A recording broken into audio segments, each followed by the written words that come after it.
Hello everyone, thank you for coming again. My name is Bill Borsari. I work for Datera. I lead the system engineering team here. When Chris reached out asking for a venue to host his presentation on Project Ramona, I thought it'd be a good opportunity because we've just announced, although not released, our layer 3 integration with our systems. So the tie-in is actually quite good. A lot of what Chris talked about under the covers is a lot of what we've done as well.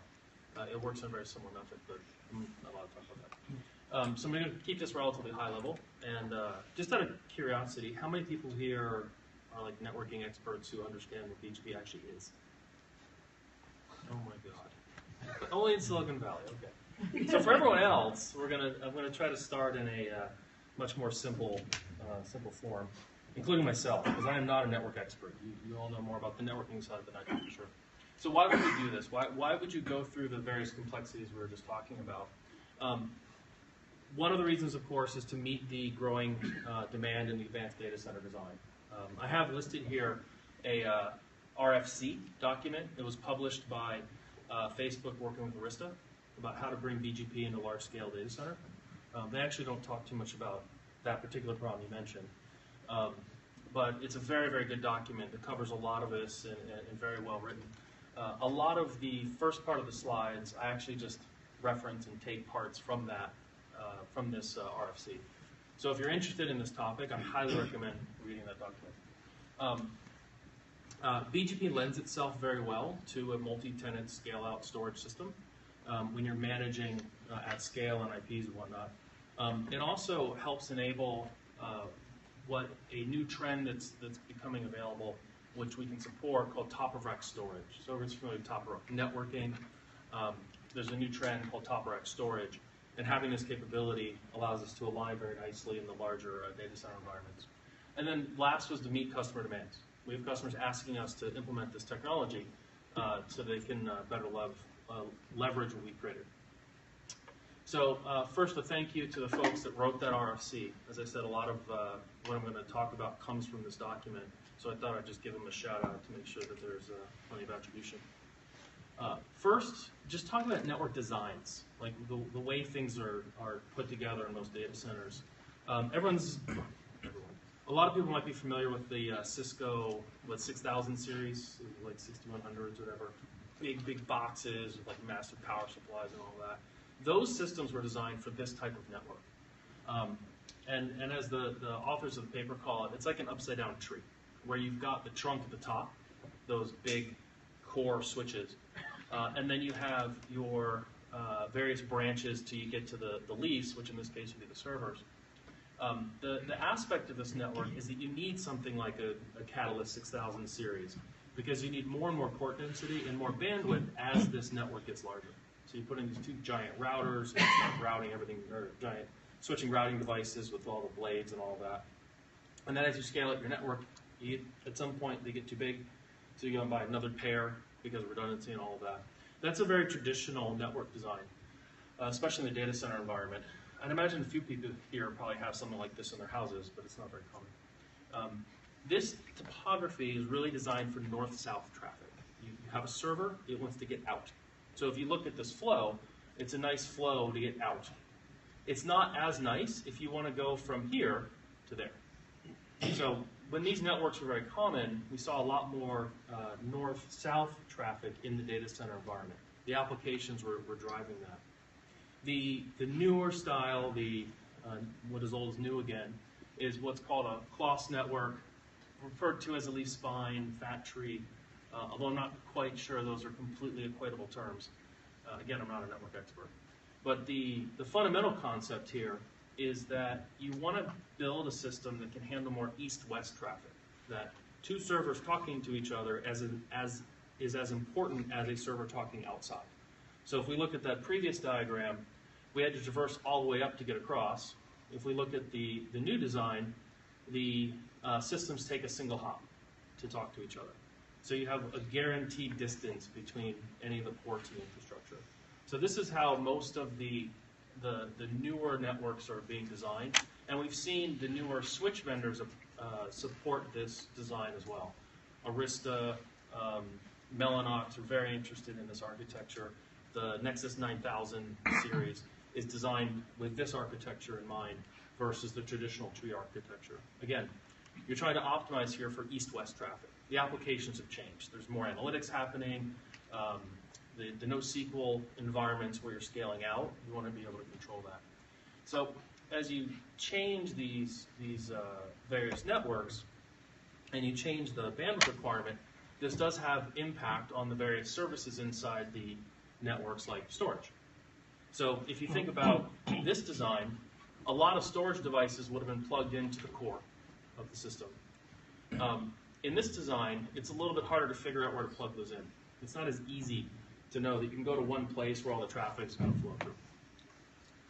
So talking about shared storage, there's a couple different protocols available. Fiber channel has been around for a long time. iSCSI is a little newer. iSCSI is, of course, based on Ethernet protocol, and the network types we're talking about Ethernet. Fiber channel is based on the fiber channel protocol. If you've ever worked with it, it's a different switch type, potentially different cabling. You have to have a special adapter in the host. In the olden days, a couple years ago, it made a big difference to have that technology, where you're offloading a lot of the work into the hardware. In the modern era, where you've got dozens of cores per server, or even 10 cores in a server, the overhead from running the protocol and doing those calculations is much lower. So we're seeing a rise in iSCSI in general, in part because the fiber channel market also has fewer vendors producing hardware, so the port cost is a bit higher. And if you're going to embrace on the Ethernet side, you can deploy one type of equipment. You can have, and going back to this design, another reason for doing this is these look very similar to each other. So you don't have a situation where you've got these big massive systems and you fan out for them. You can, and one of the design goals was to ensure you could buy more of the same stuff and be able to scale that out. So if you're buying a bunch of ports for Ethernet, why wouldn't you want to run your storage traffic across that? It makes sense to me. It's more in the enterprise space that we see the fiber channel legacy. So then you have why shared storage. There's many, many reasons. This is just a few to try to bring these two things together. Change in the network topographies, change in the IP space, and then colliding with shared storage. So why would you do shared storage? Higher resource utilization. If I have a bunch of hosts and they're all writing back to a shared storage infrastructure, then I can apportion that per host as opposed to having trap storage.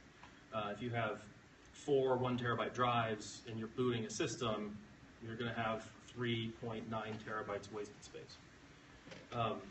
Advanced feature sets. Even on the storage side, it's harder to get space-efficient snapshots with host software and so forth. High performance. Typically, the design of a storage system delivers higher performance than you'll get out of a local system, and you can again share that performance. And then workload migration. If you're going to move a workload from one system to another, a little bit more traditional IT, it's harder if you have to move the data with it. If the data is in a shared resource and you have 2 systems that can access it, a little easier, especially with virtual machines with containers and whatnot. Again, more reasons, just a quick overview. So the way traditional vendors see the world is they see their equipment. It's isolated, centralized, typically scale-up architectures, bespoke design, a rack that they sell you as part of the part number when you purchase the equipment.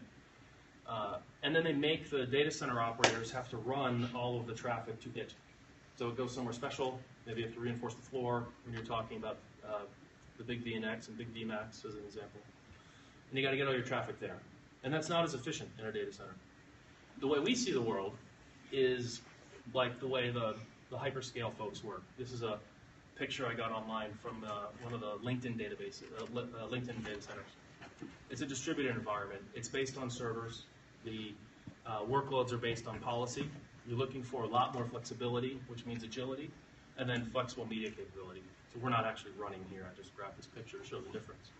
So instead of looking at the world myopically as this is us and everything around us is your problem, we look at the world as a shared problem and giving a lot more flexibility within the Datera environment.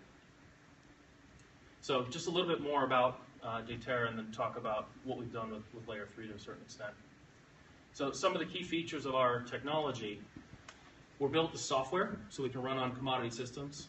You can scale our system elastically. We use the term intent. You can use policy for that as well, allowing you to scale the performance and the capacity as it grows. We support automation. We're self-adaptive to the infrastructure. So as you think about adding more systems, we can rebalance, we can consume those resources, and we can consume them appropriately. We designed around API. We're designed for active cloud environments. You can run any workload on our system. We're designed with multi-tenancy, and we have deep integration with the orchestration systems. So we align much better to this environment than we would with this environment. So just a little bit about the way we design the system, very, very quickly. Each system, each server is a node within our environment. The nodes have various services.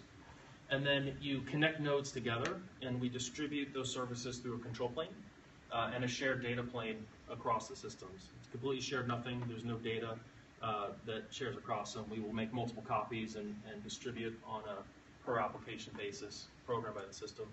We have our own tiering engine, so you can do hybrid. We can also support all flash.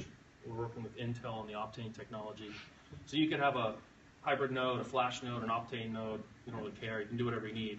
And then as you continue to build it out, you can continue to add what you need again. And as technology changes, you can quickly adapt that into the system.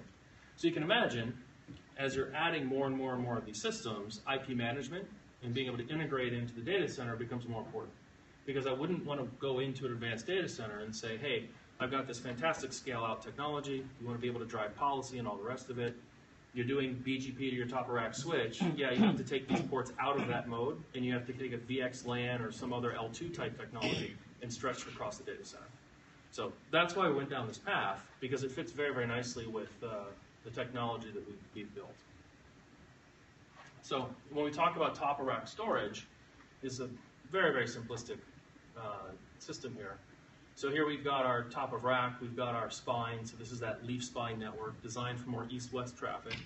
Here I've put, say, 2 nodes at the top of the environment, and through BGP routes, or technically layer 2 if you want to operate in that mode, but through the BGP, we can instantiate IPs anywhere in this infrastructure. We can migrate the workloads all through that route advertisement. So everything that you said, if you go down that path, if you try to take traditional storage infrastructure and plug it into that environment, you're going to have to do something different because nobody in storage supports that. We've done that implementation, and we can support it so that we can participate as part of that routing fabric. So we can choose to operate in a traditional mode for traditional enterprise. We can also choose to operate in this layer 3 mode. If you want to run a /31 per port, we can support that infrastructure. We support iBGP or eBGP, the 2 different flavors of that, and we use the ECMP for fault tolerance. So as storage geeks, it's really cool when the network actually helps us, and we can down a switch and there's no disruption to traffic or availability because it's using the routing protocols to manage availability and distribution. It's a lot of fun for us to play with in Q&A. So I have more, but I'm actually not allowed to go there right now. Sorry. What I can show is a quick demonstration of at least running high performance in a routed Ethernet environment. So what you're looking at here is a Datera 2.2 system. I've got hybrid nodes and I've got flash nodes. We're doing about 350 to 370,000 IOPS at sub-half millisecond latencies. And I can't show it, but trust me, it's running through /31s, through the routing stack on a Mellanox switch into our system with the way we've done our route advertisement. Question? Sorry, I may have missed something, but what is the special bit that you're adding in the routing? That's what I'm trying to figure out, because if I put an EMC array there, I can point it at a router and route to anywhere. What is it that you're adding? What's that extra bit? If you did the EMC thing, you could put it in one rack. Mm-hmm. And so all your traffic would have to go back to that one rack. So we have a scale-out system that operates with multiple nodes, so you can have nodes in all of the racks. how do you define policy that these nodes in rack 1 access my top of rack storage in rack 1 and don't multi-hop 4 racks away? For example, if I took Ceph, distributed Ceph across 10 racks, there's six nodes in each rack, I have a distributed cluster across the rack. I can't guarantee very easily, without very complex policy maps, where that data is. Yeah. But I can still do that with Ceph. Yeah. For example. So what's well, the crush algorithm, depending on your pool setup, is going to distribute it across all the nodes. So if you just put them all together, you'll do everything. You can shape your crush maps to be smart. Yeah, absolutely. I mean, it's more work, but it's doable.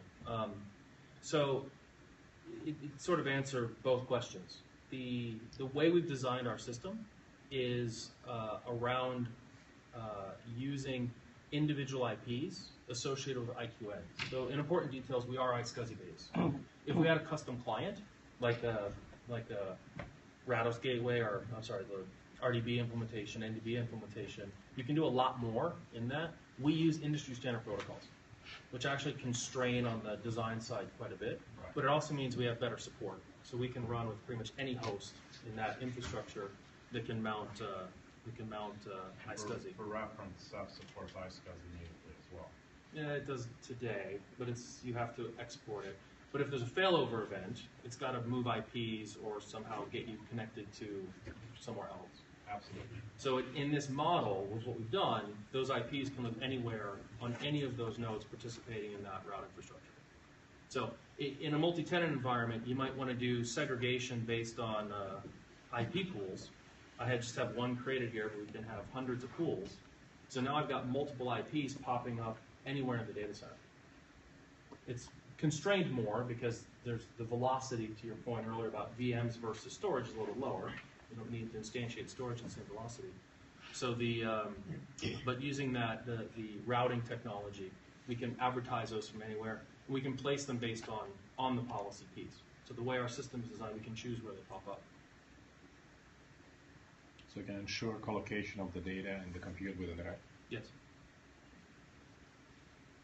So you're basically just announcing bits for your endpoints then? I don't want to get too far into answering, but sure. I mean, that's effectively what might be happening. Okay. I'm being a little vague, but yes. So with ECMP routes, do you have a predefined algorithm which way your traffic is going, like first package, second one, or however? I'm not going to answer that right now. but honest answer. Yeah, you can, and I don't know the answer anyway. You can torture me into it. But if we can have that conversation later, get you the answer to that. No, so your ECMP is active redundancy, or is it like one goes down, then you would go to the next node? Yeah, so from a storage redundancy perspective, our system provides that, and that's actually done at the system level. So the network links, again, I'm going to be careful about how I say this, but the network links become a little bit virtualized to the host. So if a link fails, there's no impact to traffic, other than if the bandwidth is being used. If a node were to fail, then our system would transition those services using infrastructure. So you mentioned here the pools, and I know quite little about storage. So in this case, if you create multiple pools, are you supporting multi-tenancy through like constructs like VRF, or how is that done? Or where I'm going with this is that, so I'm assuming that your system will announce /32s or arbitrary prefixes into the routed fabric, right? I.e. leaf and spine. Is it announcing that only on the base VRF, if you understand where I'm going with this, or can I actually support multi-VRF announcements? And if I can, then how? I'm not in a position to answer that question, but I can get an answer for you. I just can't answer right now. So fundamentally, what ends up happening from a multi-tenancy perspective, and when you're in a single environment, a single orchestration environment, like a VMware, or you only have OpenStack, it's a little less interesting. If you're a service provider and you're having to deal with multiple customer segments, then being able to create a pool for those customers and then manage the policies to route them to the correct place. And when we create storage, we can create them in those IP pools. So that you can say, your storage is here, it's on this network segment, and no other resources for that storage would be on the network segment. So the intention here is to basically rely on the network fabric to use the IP addresses announced by the storage system That's to extended, isolate tenants. extended into the network fabric. Because using the network fabric for isolation is a very common aspect. To your earlier VLAN, it's effectively what it was. So to be able to keep those constraints for whatever reason, IP availability, mental sanity. If you want to have a VMware environment, an OpenStack environment, a Kubernetes environment in your physical compute, and you want to be operating a single storage infrastructure, you could do the undernet, the undercloud via multiple IP pools. You don't have to, but you can. And so in the data itself is hashed across number of It's nodes, let's say, or replica copy. Because it's a shared nothing infrastructure. So like a Ceph, you would configure, for us it's per volume, you would choose how many copies to make. So you could choose that redundancy level on a per volume. okay. So your application could be more transient, so you would do less. It would be more important, so you would do more. Pure replica, no EC pool, Not right erasure now. code. Yeah, not right now. We do have compression technology, so we can reduce data a little bit. I was curious because you mentioned Mellanox, and Mellanox is driving some EC offload into their mix. Oh yeah, we would love There's those. some interesting things with that. Yeah, One of our engineers, I think he's already left, was an ARM processor engineer, so he's very excited to get those. Yeah, I mean it's an interesting question between Skylake core count versus offload. The ARM architecture does do some things better than the Intel architecture, so we're definitely watching that development. For our solution, it would be more of an optimization because you wouldn't want to be in a situation where you required it just because of availability and whatnot. Yeah, it's definitely cool stuff. So the question is around, the technique is called erasure coding, where if you have multiple elements, you can distribute and you don't have to make full copies, you can make partial copies. So that's a common technology for scale out systems, and we're investigating and evaluating that. So if there's an iSCSI target, is there like a primary node that responds to a given IP, and then the rest are standbys in a sense, or? It's more that the resource can be instantiated anywhere on any of the nodes. So if the failure happens, that IP that I'm mounting, right, the SCSI target just gets migrated somewhere else. It's not an Anycast solution. It's not Anycast. Okay. No, we were talking about that earlier. That might be, that's in the, I have no idea how that would even work. I mean, it's Okay. session based, so Anycast might not even work for us. Yeah, it's non-Anycast for sure. All right. Any other questions or comments? Yeah. How is it different from a robbing system? We Uh, also do Cassandra, storage. yeah. Actually, I know parts of it. We used to work together many years ago. So Robin is, I don't want to speak for them, but my understanding is that I would consider them more hyperconvergence for container workloads. Is the way I interpret what their solution is. That was a year ago. It could have changed. We are dedicated storage infrastructure. We don't think that hyperconverged makes a lot of sense at scale, especially around media cost. If you look at the cost structure of a storage system, especially with flash, the flash quickly becomes dominant. Maybe not in Ceph's case because you need a lot of CPU. You don't need as much. But if you look at putting any number of terabytes, any large number of terabytes of flash, that is a dominant cost. So if you want to do that across your entire infrastructure, the flash vendors love you because it's a lot of money. So if you start thinking about wanting to go to a software-defined storage regime, you'd be concentrating that flash media cost in a few number of nodes and leveraging it by the rest of the infrastructure. And you're more generic. Right? Yes. We see the world differently than hyperconverged, right? The Nutanix has done very well. God bless them, they went public. We all want to do that. But if you start looking at their cost structure, the organizations that are willing to spend more money to get simplicity I think, are more their key targets. The folks who are operating at larger scale or in a service provider context where they're dealing with a different problem set and they're optimizing for different things are still gravitating toward server infrastructure, storage infrastructure. So we can enable the storage infrastructure to become much more network aware and fit into the newer network technologies that are becoming available, leveraging this routing protocol stuff. There's another question over here. Yeah. How's IPv6 support? It's coming. Unfortunately, it's a little can. It just keeps getting kicked down the road. The problem with IPv6 is the customers, and we listen to what our customers have to say, and they're like, well, you need it in the future. And they always say that for the last 3 years. So they say, we need it in the future. So. I need it now. Okay. Well, just write me a check, and you'll have it tomorrow. I didn't read checks. Oh. That's okay. We'll find out where you live. Anything else? Any other questions? Cool. Well, really, thank you very much. This has been an immensely deep session.